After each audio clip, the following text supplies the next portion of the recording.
My dear children, in this class, let's discuss about the next phylum, Nemathyhelminthes.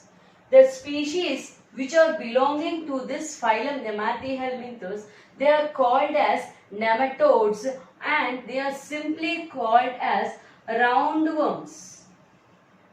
Okay, they are simply called as the roundworms. So coming to the general characteristics of this phylum, say starting from the, let us start with the general characteristics. So up to Platyhelminthes we have seen about the organ system of classification. Here we are going to discuss about these species are organ system level of organization. So these species are organ system level of organization. And then coming to germinal layers, they are triploblastic in nature. They are triploblastic in nature. So coming to the, what is triploblastic? The species which have three germinal layers, outer ectoderm, inner endoderm and middle mesoderm. Right? So they are triploblastic in nature. So coming to the symmetry, they exhibit bilaterally symmetry. Okay, so these species they exhibit bilaterally symmetrical. Right. So coming to the coelom, they are pseudocoelomates. What do you mean by pseudocoelomates? False fluid filled body cavity. Right. So they are pseudocoelomates. Again, coming to the general characteristics, they exhibit organ system level of organization. They are triploblastic in nature. They are bilaterally symmetrical and they have pseudocoelom. Right. So where do these species live? These species are coming to the habitat. They may be aquatic. There are some aquatic species or they may be terrestrial or even they are some parasitic in nature. They may be aquatic, they may be terrestrial or they may be even parasitic. They are solitary. They don't move in groups. Okay, they are solitary and they are termed as a free living species. Okay, so these species are free living species. And coming to this type of species, they have what is that? Tube within tube body plan. So we have seen three body plans. Okay, so solid cell aggregate body plan. Second one is blind sac body plan, and third one which we have seen is the tube within tube body plan. So if we are talking about the tube within the tube body plan, we can clearly say that this type of species have the complete gut. Okay, so these species have complete gut. They are having tube within the tube body plan. And so here in tube within tube body plan, we have crossed two cases. What is that? Protostomes and deuterostomes. The first formed is the mouth, the first formed is the anus. So this type of species, they are protostomes. So this type of species, they are protostomes in nature. So coming to the life process.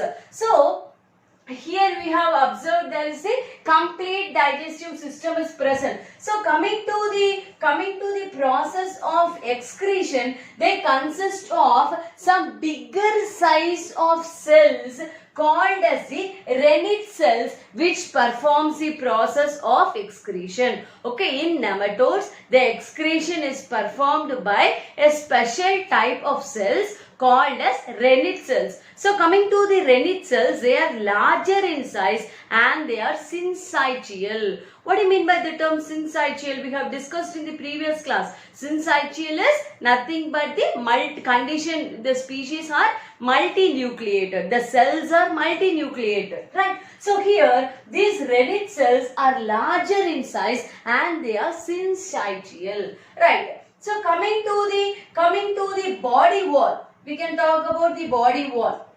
Okay, so if we are saying about the body wall consists of three layers. Okay, the body wall consists of three layers. The outermost layer is the cuticle. The outermost layer is the cuticle. Okay, so which is small hair-like substances present, and the second middle layer is a regular layer, which is the epidermal layer, and these types of cells which are present in the epidermal layer, they are also syncytial. Again, they are multinucleated. Then the third type of the body wall, they are muscular. So how does the muscular layer, the cells which are present in the innermost layer, they are longitudinal in nature. Okay, the muscular layer are highly longitudinal in nature. So coming to the body wall, these species, they have 3 layers of the body wall. So the outer layer is the cuticle, the middle layer is epidermal layer, which is syncytial, multinucleated, and the innermost layer, it is the muscular layer, which consists of some longitudinal muscles. So if we are talking about the phylum nematodes, here these species exhibit a peculiar feature called as utili. What is utili? If you are talking about this term here, if you are talking about the organ system, if you are taking, for example, if you are taking the cells which is present in the alimentary canal, the number of cells is fixed. Right from the birth of the species till the adult stage, the number of cells remains constant. So such condition is called as utili. So this utili is said to be the peculiar feature for the phylum nematodes. Right. So utili means what? The species in every organ systems. In every organ system, the number of cells is fixed. So that condition is called as utili. Right. So for example, if you are taking the example of nematoda, common example of nematoda is Ascaris lumbricoides. Okay. So Ascaris. If you are talking about the term Ascaris, so coming to the process of body nature, they exhibit sexual dimorphism. What do you mean by sexual dimorphism? The species, they can be easily identified as males and females. From the external, through the external morphology itself, we can tell that these species are a male or female. Okay, the male or female can be distinguished morphologically. So such type of species, they are called as the what? It is termed as sexual dimorphism. So coming to the male species, if we are discussing about the male species have longer body with the curved end. Okay, so the male species are having the elongated body with the curved end. So coming to the female, they are long elongated body with the tapering end. What do you mean by tapering end? That the ends are like this. We cannot find any fold or any bend towards the terminal part or in the posterior part. In male, we are seeing a small curve in the posterior part, but in case of male, they have only tapering end. So here, as they are tube within tube body plan, the anterior part is said to be the mouth, and next to the mouth, just beneath the mouth, you can observe excretory pore. Okay, so the excretion takes place just in the anterior part of the species. Right, so what is the excretory pore is separately present in case of the nematodes. Okay, so in case of nematodes, the excretory pores are present in the anterior part of the species. Right. So if we are discussing about the male, so if we are talking about the male, the terminal part of the male, okay, it is called as cloaca. Okay, so if you are talking about this term, this cloaca term, it is commonly used. It is a common opening for generally for digestive system, reproductive system, as well as the excretory system. But in case of the nematodes, as the excretory pores are present in the separate part, this cloaca in males, they are the external opening only for the digestive system and the reproductive system, right? And just above the cloaca, you could find a small curve-like structure. Okay, so a small curve-like structure which is present just above the cloaca is the copulatory setae. What is copulatory setae? This copulatory setae, it is used for the process of copulation of the male and female, right? So if we are talking about the female, so female, the posterior part is the anus. So anus is the part where only the, what is that, digestive waste are sent outside. Okay, whereas the female ascaris, they receives the sperms through a small opening called as genital pore, which is present just above the anus. Okay, so just above the anus, there is a small pore present called as the genital pore, through which the this copulatory setae, they sends the sperms inside the female body. Okay, so coming to the male species, they have only one set of reproductive organs. Okay, so only one set of reproductive organs are present in male, and hence they are called as monarchic.